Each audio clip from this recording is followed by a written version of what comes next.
ground, stalking enemies around.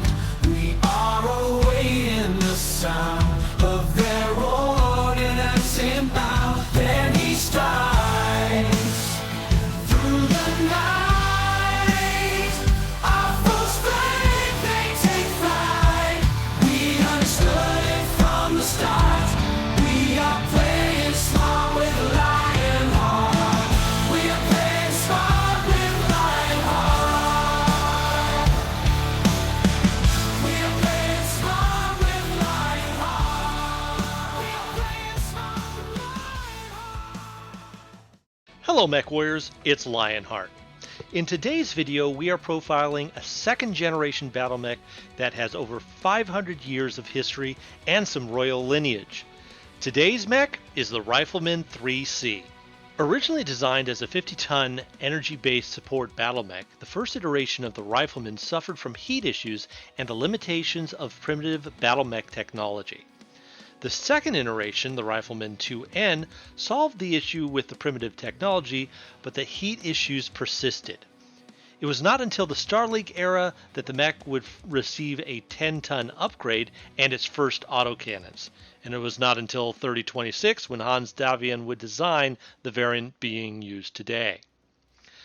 This second Hans Davion design was intended to finally solve the heat issues with the mech by replacing the large lasers and the autocannon 5s with a pair of autocannon 10s, an extra ton of ammunition, and one desperately needed ton of armor. My version takes advantage of the roomy chassis and the state of technology in the early years of the Jihad era.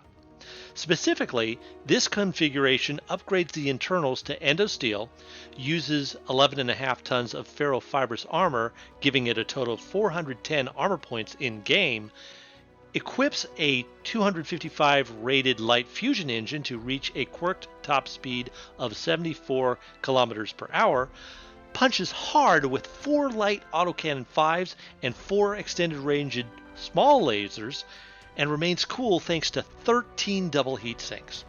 Impressively, this upgraded mech is quirked so it can hit at the same range as the standard Rifleman 3C, but with greater DPS, with greater agility, and with 50% more armor.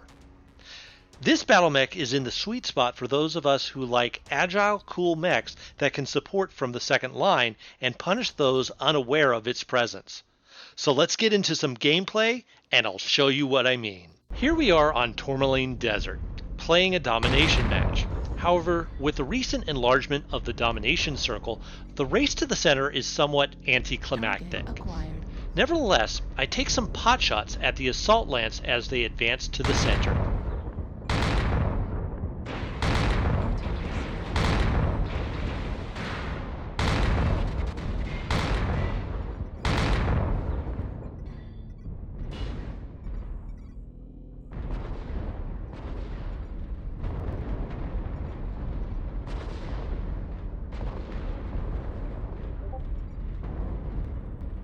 Assured for the time being that the domination circle is occupied, I head through Death Valley in an attempt to flank the opposing team as they set up their position. This is a dangerous strategy if done alone because there could be a sniper on one of the high ridges that can do significant damage, and they can also alert their teammates to a lone mech and an easy kill.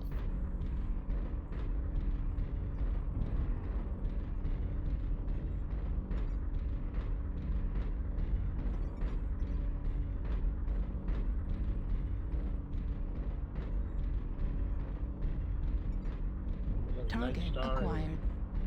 However, my risk proves fruitful as the opposition failed to post any snipers, and I find the tail end of their movement. The Crusader takes the brunt of my onslaught, up to 80 damage in just a few salvos, and with the first kill to the opposing Orion, I close to join my team in the rush of the center. New target acquired. The appearance of the Timberwolf suggests more targets at the castle, so after softening it up, I head towards this formation.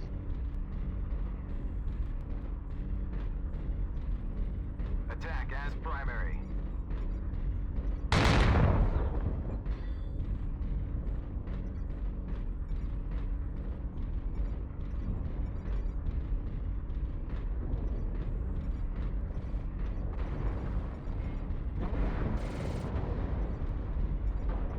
However, I lose situational awareness as I head in and focus exclusively on the Centurion in front of me, completely forgetting about the Timberwolf that apparently had good position on my back. Yet, the lights distract the Timberwolf so I can turn the tables on him and destroy the mech with a backshot.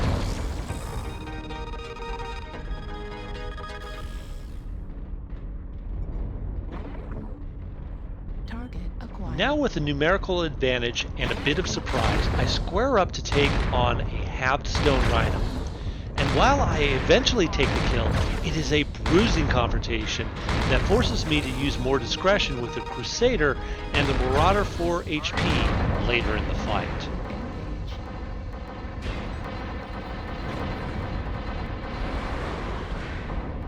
Target acquired.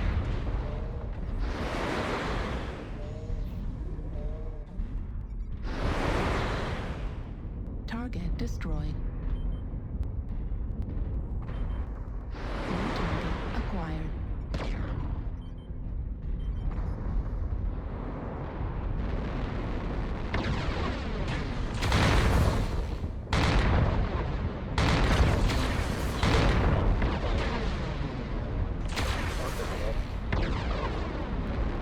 Target destroyed.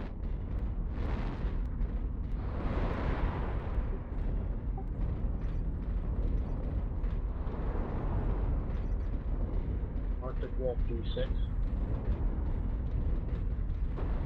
Here we can see that I am taking up position behind the Highlander to avoid fire from the Night Star. But in the frantic pace of the battle, we lose line of sight and I start searching for additional targets, settling on the Viper and then the Jägermech, but relying on the armor of friends in the front line. Activated. Artillery strike activated.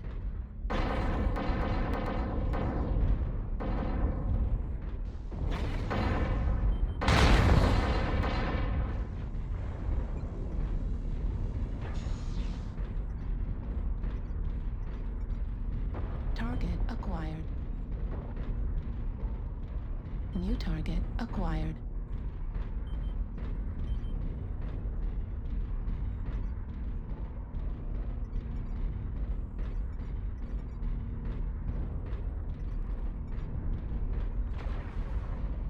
Target spotted.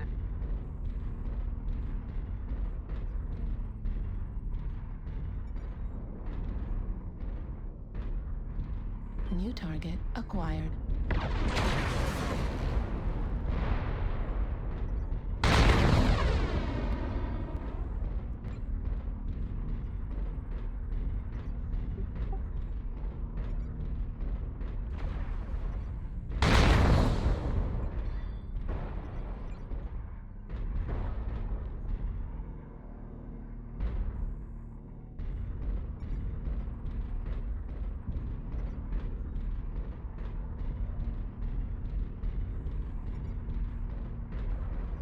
New target acquired.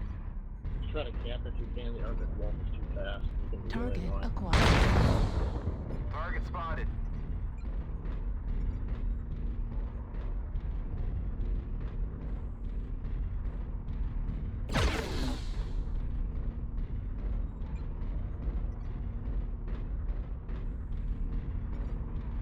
At 11-9, the game appears to be won, but the Arctic Wolf is not giving up, and he still appears relatively fresh. Nevertheless, he gives me the opportunity to open up his right leg. Just after he finishes a teammate, I finish his leg, but he gets off a lucky salvo, presumably without a lock, and he finishes me. The leg. Our last hope is the Jägermech, which is down to its last two lasers. Thankfully, the Arctic Wolf pilot makes a mistake and jumps to gain enough separation for his missiles to arm.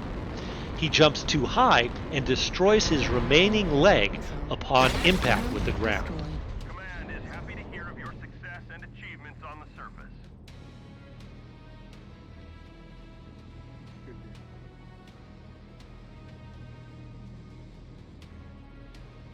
But with 2 kills, 8 assists, and 822 damage, I think you can see how this mech is quirked to perfection and how it can be surprisingly effective in its design role on the second line. And with our brief look at the Rifleman 3C completed, I hope you will give it a try. So that's it. Cue the music, and until next time, Mech Warriors, good hunting!